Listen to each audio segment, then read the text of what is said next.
So hello everyone. Welcome to the first of a series of webinars on hot topics in Southeast Asia's technology industry.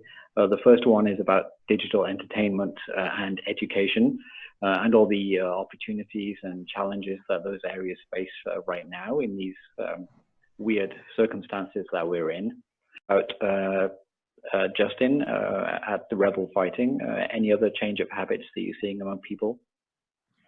Yeah, I think events business in general are hit pretty bad. I think because of because most people, you can't gather a license or organize an event that's more than 50 people. In China now, it's more than 50 people. In Singapore, you can't even organize it at all. So a lot of event organizers and sports promotions are facing a lot of difficulty, I think, with the ticketing aspect. So even the EPL, English Football League, is now looking to start their season, but on a closed-door event. The WWE, which is the wrestling promotion in the US, is organizing events in Florida because wrestling or sports is deemed as essential service, which is quite interesting in itself. But yeah, most of the sports promoters have been having challenges organizing events. I think the innovation and the creativity is how they can circumvent and overcome that problem. Possibly by having a closed-door event or having a live streaming event without an audience, because obviously the demand is still there to watch the streaming, and there's still a lot of people that are watching the content online. But the business model might have to change, whereby your ticketing revenue and your merchandising and all the offline businesses would have to change. But the opportunity present, like what Jessie was saying, is that how you can tie in with advertisers and sponsors to link up the synergy between e-commerce, live content, especially sports content, which is always in demand, and see how to work in harmony and work in partnership with these partners to sell and to sell and use live streaming and live content as a way to enable the business. So I think that there is still some opportunities there. Is just figuring out a new way of how to monetize even on sports content, and maybe focusing more on the monetization model of live streaming, sponsorship, new forms of advertising that would be different in this day and age. Okay, so that's a lot for you to think about. Yeah. And you need to move quickly. Have you been able to do that quite quickly?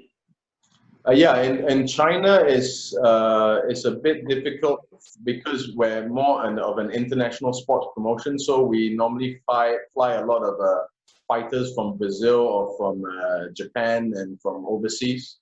So we would have to kind of change our show format a bit by having a lot more Chinese fighters, because the logistics is as you can imagine, quite a huge headache. So but there's a lot of support from the media platforms. I think it's more about the fear from a lot of local authorities, either the police or the health ministries, to help organize the events. But I think probably in the second half, from August to September onwards, we can see a lot more traction with the openness to organize events. But for now, it's kind of a hurdle for us operating live events in China, because I mean, understandably, I don't think the local government or the local authorities want to take a risk with organizing an event. Okay, yeah. I was going to ask you later, but I guess I'll ask you now. Can you still actually produce new content at the moment?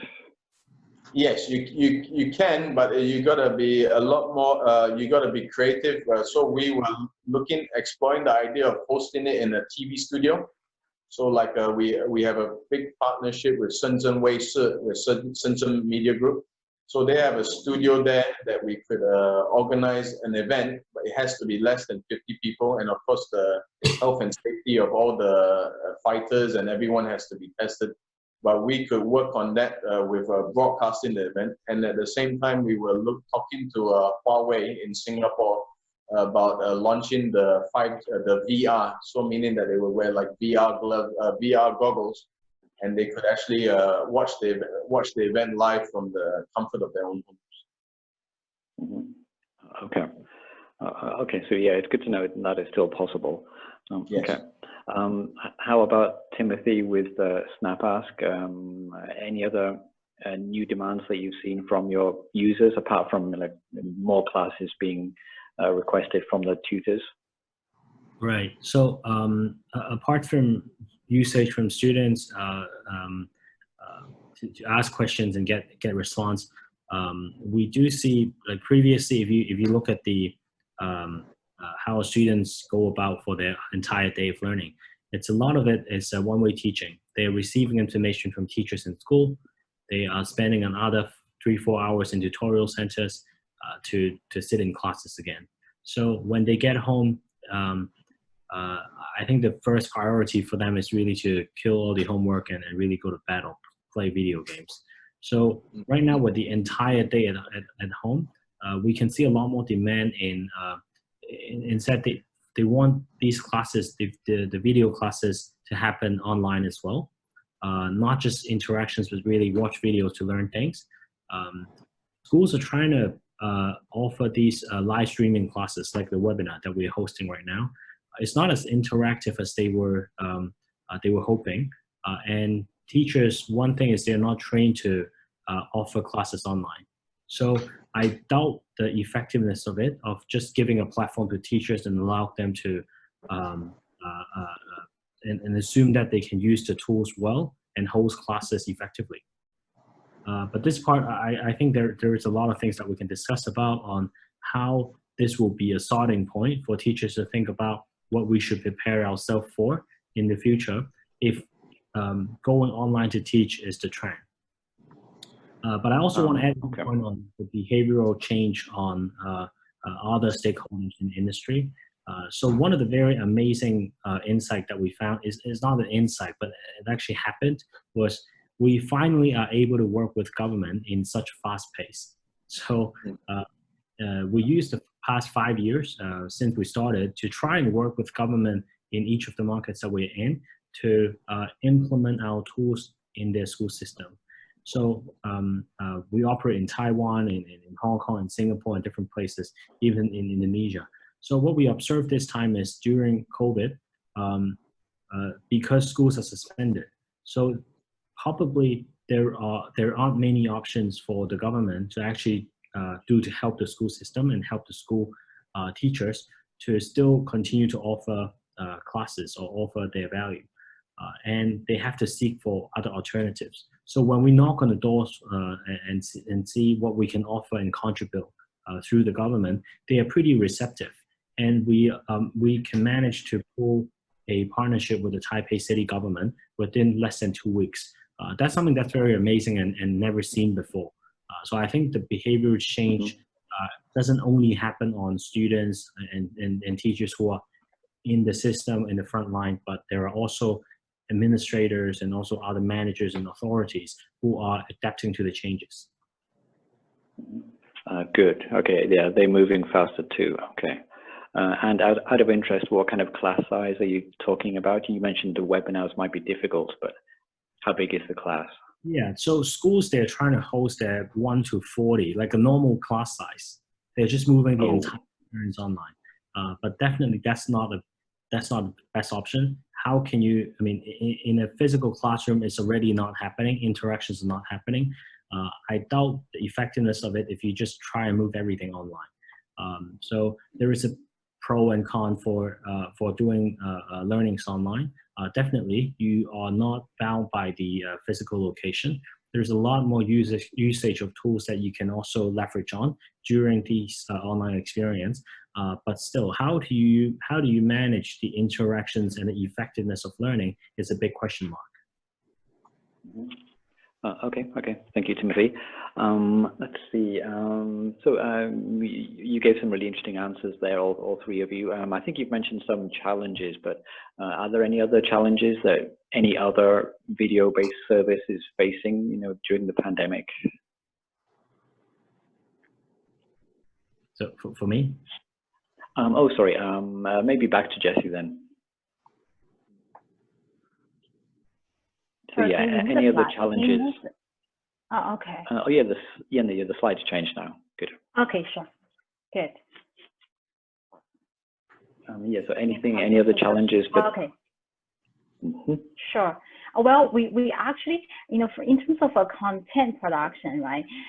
Probably a couple of years ago, what we say is if everybody's locked down at home, right, it's very hard to produce the content, multimedia content. But not this year or at this period of time, we don't see any challenge of producing even the professional kind of content.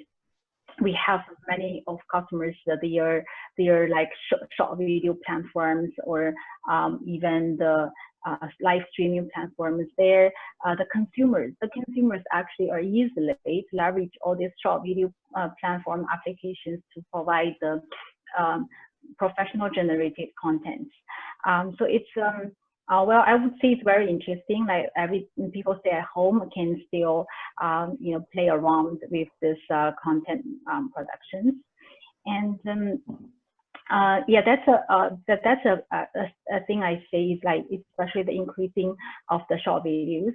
So Alibaba Cloud also provide the short video solutions to enable customers to adopt the short video functions either in their applications or a completely new application.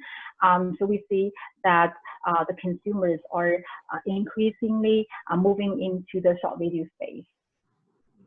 For entertainment, so for entertainment or probably for e-commerce as well, or for maybe many other purposes as well. Probably, Justin and team have more experience on that. But we see the new norm. If the new norm, well, short video definitely is one of the new norms.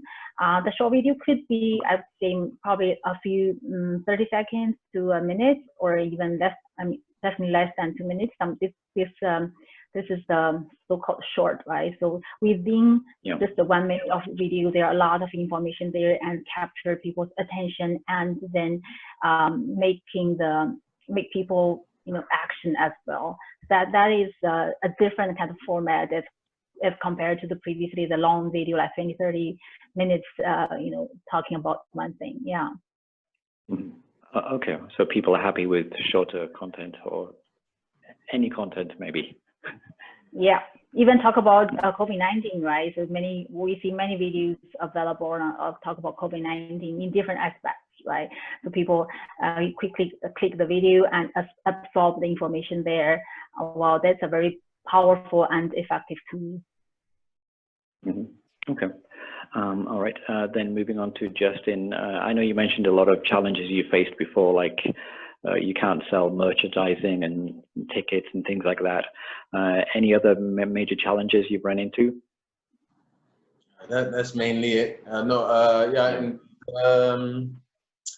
I think because for us, I think like what Jessie is saying, there's still a lot of people that are watching content. It's moving a lot more short term because there's a company called TikTok in China, Douyin, which is very, very popular.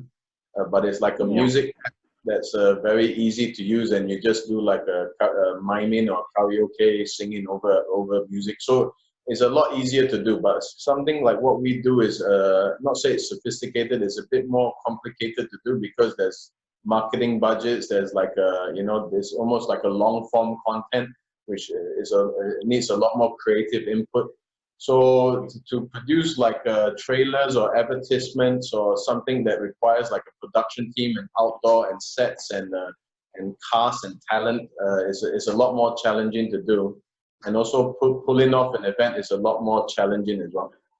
But I think the opportunity lies is kind of moving the merchandise and everything online and together with the content to see how you can sell it through that way.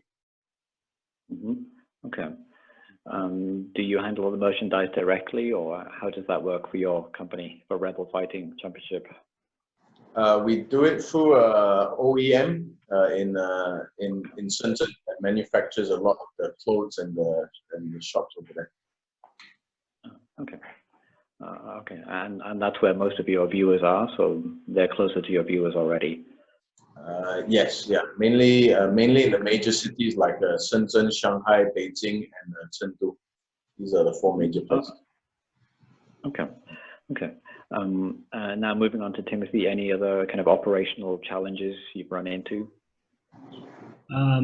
I would say not really, because both from our business operations, a lot of it it's done online. To the management and also the engagement with the users are done online, and most of the time it's not even with a human. So our business is not so human labor intensive, and I think it's not so much affected this time. Whereas for like internal collaboration between our teams, we operate in 8 different markets with team members all across different offices in different parts of the world. So we are quite used to this type of remote learning, remote working, and the interactions between members in different offices has been established in a pretty seamless way. So we don't see a lot of challenge under this situation. Yeah. Okay, good. That's fortunate. All right. So looking ahead a little bit, what do you 3 think are the trends and opportunities for the video-based services in this region?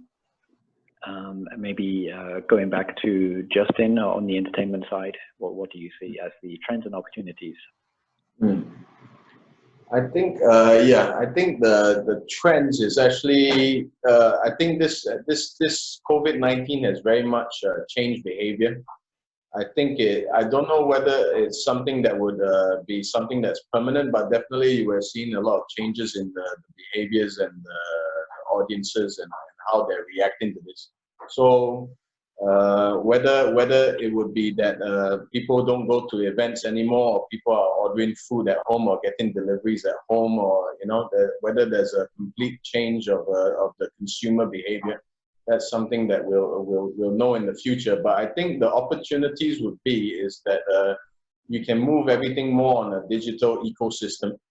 So like what Alibaba has done very well, pioneering a lot of the digital ecosystem in China. I think businesses would probably start moving a lot more online. So meaning that even merchandising, everything that would be more offline sales would be starting to move online. So, but you could have a lot less costs in terms of you don't have to manage a full warehouse of manufacturing or full factory. You can just move everything on the online ecosystem, like even payments, your content and your sales, and even the whole sales structure of your team can be moving online, which can save a lot of costs. And then you can work very much on a direct-to-consumer relationship. So very much like bringing your fans over to social media platforms or your platforms itself, where they watch the content or where they enjoy either your short-form content or your posters or your fighters or your fighter interviews or even your fights, and then using that whole ecosystem itself to drive sales, which I think would be a lot less. You can reduce a lot more offline marketing costs, have a lot less a leaner team, and like what Timothy is saying, you don't need so many human. Not saying you don't need humans, but a lot less human interactions like managing that. So I think that's kind of the opportunity as a time to very much think different, think outside the box, and push yourself to innovate for a new way. I mean, everyone's very comfortable with the familiar and not changing so much. But I think it's actually, you have to push yourself outside the comfort zone to change your way of thinking about what the audience wants and how you can deliver that to what the audience wants. Okay, but I guess you still want an audience for a good atmosphere at the fight, maybe. It's nothing like seeing the blood. No, it's nothing like watching a live event and enjoying a live sporting event and having a good time with a bunch of people enjoying the fight. I mean, that's what we sell. Yeah, of course. You can't substitute the real thing, of course. Okay, good. But yeah, good point. There are lots of other aspects that you can move online. Okay, good. How about Timothy, moving to the education side? Do you think people, or do you worry the opposite? People will start going out more often once this is over? I guess everyone will. Like myself, I will as well to get out as soon as possible after this. But it will be temporary. And I just think this situation would sustain for a long time, because it's not just a temporary replacement to have online education when schools are shut down. If something works way better, and once you try it, you won't go back. So one good example would be e-commerce, right? If I can buy things online, why do I still go to market to buy like physically? A lot of the cost that is used to run the shop or staffing could actually be used in giving you a better price, right? All goes back to the consumer. Same thing in education. If a teacher, a lot of cost to maintain this class is in the establishment itself, it's in the system, running the classroom, running all the different processes to make sure a school is in place. This system, if the final goal is to provide quality education, a lot of these costs are redundant, and we can actually strip them off the entire system to just focus every penny on improving teaching quality and investing them into our teachers. So they don't have to be busy around administration work, around going from classroom to classroom, going to work. Once you wake up, you can teach. So that's something I personally imagine the future would be. And it's not just an opportunity we see during this pandemic. It's a eye-opening opportunity for everyone to see how the future is actually happening now. Okay, thank you. How about Jessie? You know, schools are going back in China right now, so and people are going back to work in their offices too. So how do you see the future of using DingTalk and using apps like that? Sure. I think I totally agree with Tim. Well, once you have this habit established, right? So you got to know all these features, functions, how they can help you to do things remotely. So this could be a very good, complement. So once it's not everything you can do face to face, right? It's good. It's a very good option for you to handle things remotely. Once there is emergencies or there's some certain circumstances you are not able to attend classes physically. So I would say, at present in China, I believe many schools, they already start operation, right? So I still say the daily active users of DingTalk stay as what it was before.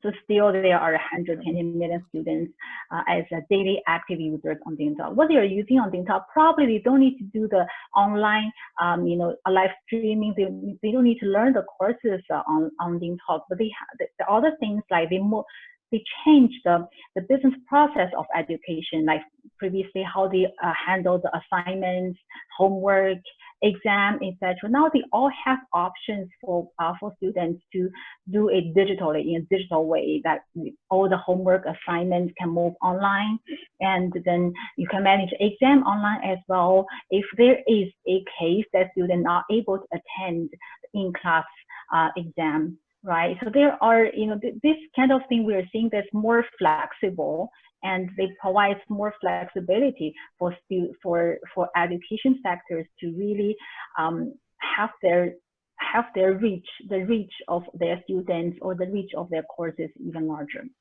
So I don't see that people will just abandon all these online tools and jump to school and never come back. It's going to be a combination. So it's going to be a physical and online combination. Okay, thanks. So maybe this question is really just for the two startup people, but Justin and Timothy, I guess. But how do you see the huge competition in the entertainment industry online, in the education industry online? From huge tech giants. There's like maybe Gojek or Grab. They want to do streaming, and then some other tech giants want to do online courses. How do you all feel about that? Maybe Timothy first. Yeah, definitely. So I think in some of the industry, competition is not the biggest issue for the players there, or sometimes more competition actually means better for everyone. I think in education that is the case.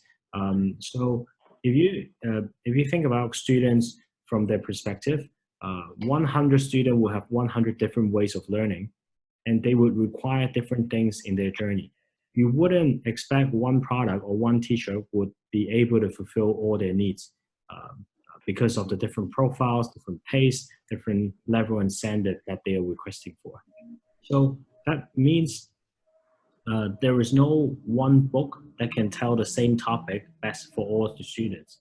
And same thing goes with teachers and also platforms and different ways of learning. So we don't fear competition. We hope that the more players there are in the playground to offer services to promote online learning as the effective route for all the students, the better for the learning industry itself. So yeah. Okay, that's good. How does Justin feel? Because I guess people have limited time for their entertainment. So how about more tech giants getting into streaming?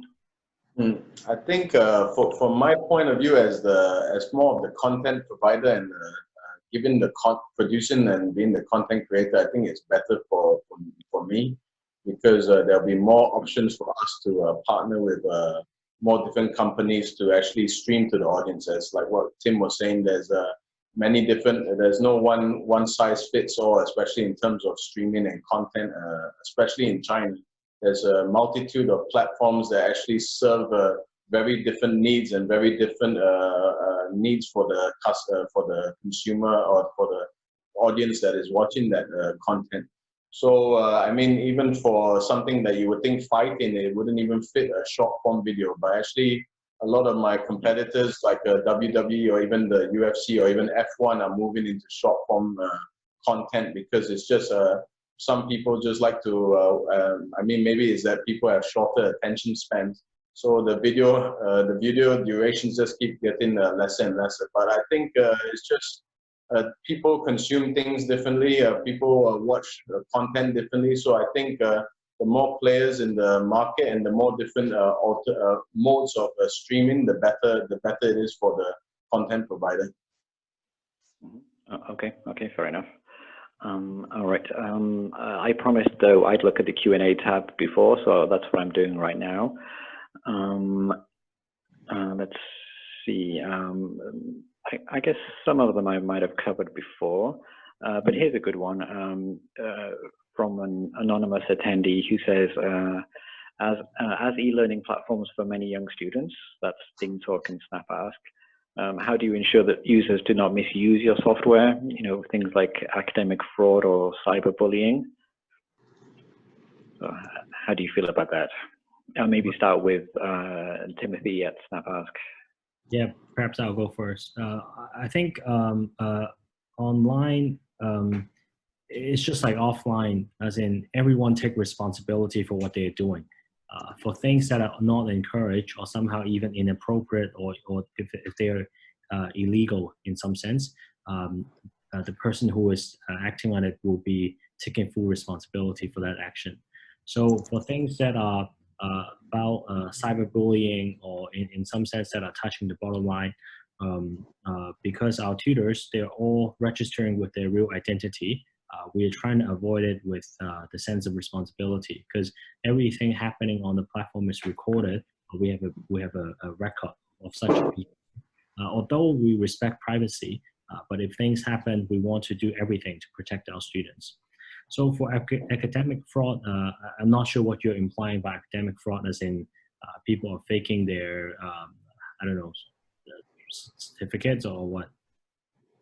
Yeah, I'm sorry, I'm not sure that's from the Q&A, but okay, I guess we can focus on the cyberbullying. That's an important issue with the children who are users.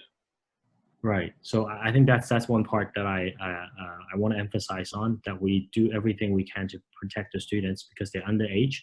That's the first, and that's why we put all the policies to make sure tutors, they are doing things in an appropriate way. Okay. Are the tutors themselves vetted in some way? Yeah, can I ask a question to Tim? Yeah. Oh, sure. Yeah. Please go ahead. No, so if for all the homes students now that are doing all online, so is all the tests all being done online as well? So meaning like even the tests or examinations, is that all being done online as well? No, not for most of the countries. Interestingly, we see in Indonesia they're trying to make the national exam online. I'm not sure how it will happen eventually. I think online assessment, there is a lot of there is definitely a lot of issues if you make the formal assessment happening at your own at your own place. There is no data to make sure it's actually you who are providing the answers. So exactly, yeah, exactly. Yeah, that's what I was thinking of. Yeah. Right. Interesting.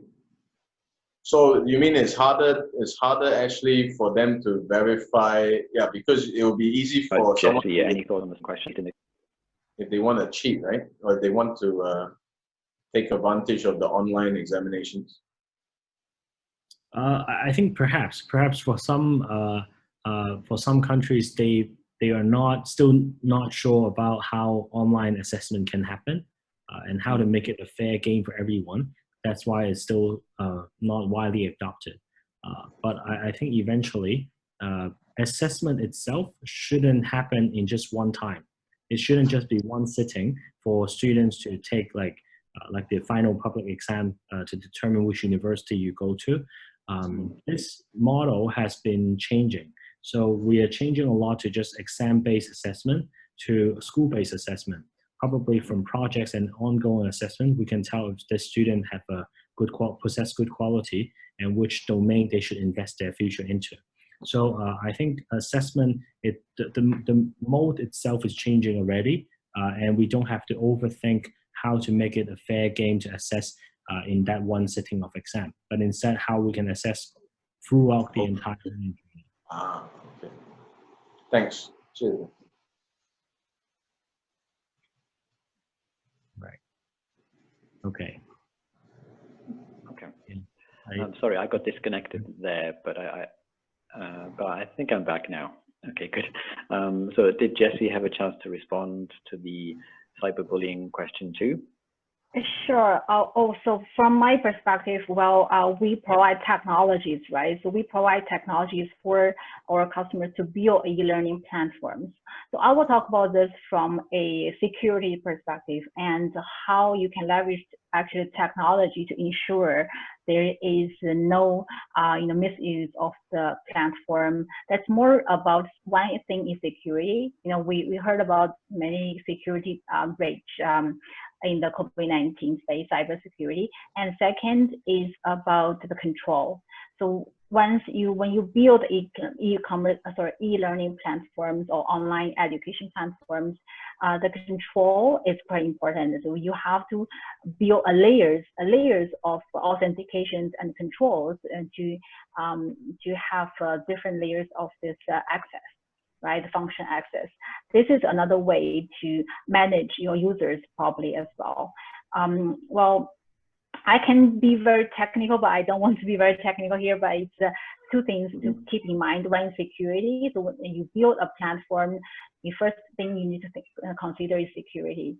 And second is how you can manage the controlled access, the authentications of all the features, functions there to make sure everyone use the right button, right functions to conduct their assignments on the platform. So this is exactly the same thing we see like the SaaS period after SaaS, right? So we see the booming of e-commerce. E-commerce is like all of a sudden there's everywhere is e-commerce. But at the beginning of the e-commerce booming, well, the platform is not perfect. There are so many things need to improve, right? But gradually, after a few years, we see the platform is built in a very good way. You don't see all this misuse. You see so many features all placed properly and very good user interface there. So I think it takes time. So the e-learning, the online education, I think it's just started. So it takes time for the platform to be better and to manage all the different scenarios.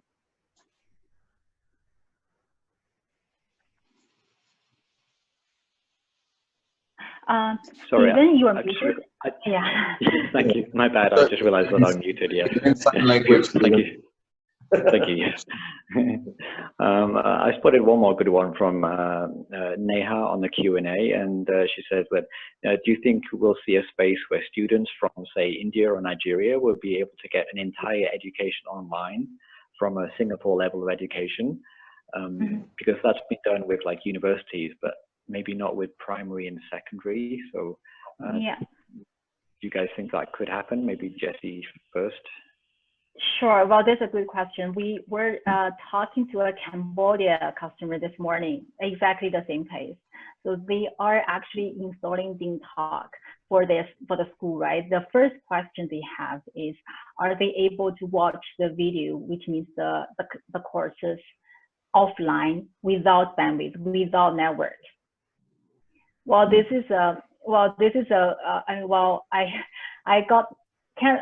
frankly, I got shocked. Wow, okay, I'm telling them the truth. You cannot.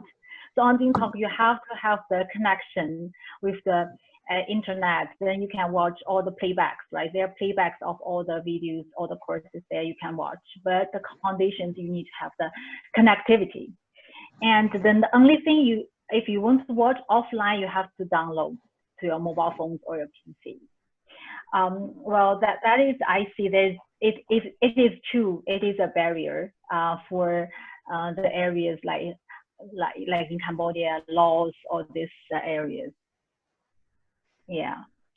Okay. So, yeah, that's the technical side of the problem. That's true. Yeah. How does Timothy? It's mainly because they don't have Wi-Fi, is it, or is it just a 4G network? I think it's Wi-Fi. Probably the Wi-Fi, the quality is not very good, so they need to watch the playback. Sometimes the connection is not good. They're not able to stay throughout the shared sessions, right? So they have to watch the playback. And then 4G, I think it's more a Wi-Fi thing. Yeah. 4G, if you use 4G, then the bandwidth consumption is too high. Then they are not able to afford it as well. Oh, okay. Okay.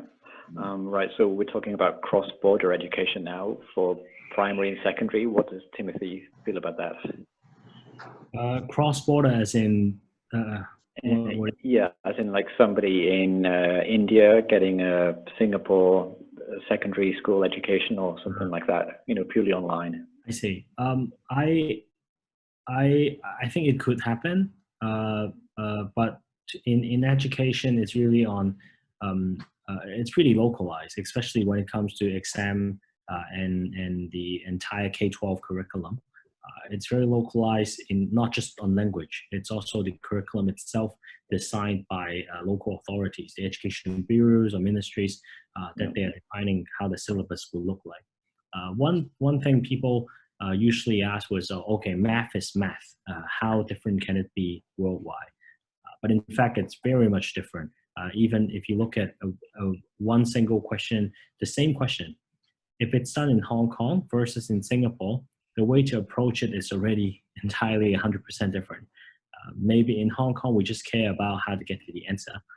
But in Singapore, you have to get the steps right, entirely right, to score everything. So there are some local differences into even on subjects that are globally acknowledged to be applicable, like math, there are differences. So cross-border, I think it could happen in a lot of other subjects, language, for example.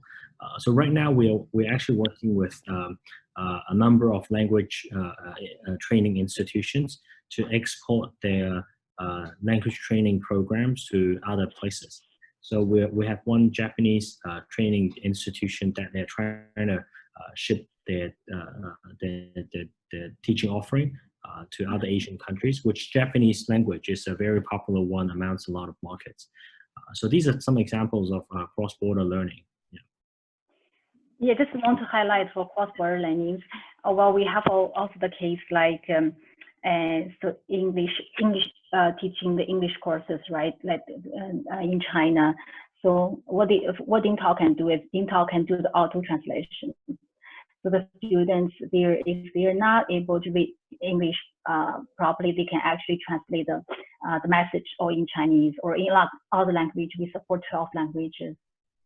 In Asia Pacific, we support Indonesia, Vietnam, Thai, right? Japanese, Korean, so it's simultaneous translations. So this is also a kind of cross-border education. There's no barrier.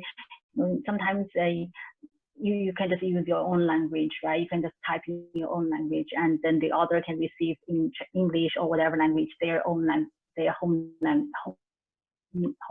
is. So kind of the technology makes it work as well, help people to overcome all these barriers. Sounds very powerful. Yeah, I mean, I tried by myself. Well, I barely use, but I tried myself. It's really cool. Yeah. Okay. Good.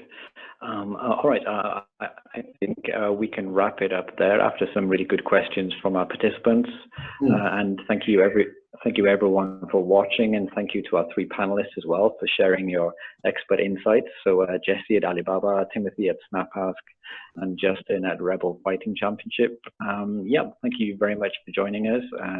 This will be online because it's recorded, so it can be rewatched as well. Yeah, so thank you for joining us on TechNode Global, and take care of yourselves. Thank you. Thank you very much. Thank you. Thanks, Stephen. All right, take care. Thanks, everyone. Take care. Bye-bye. Bye-bye.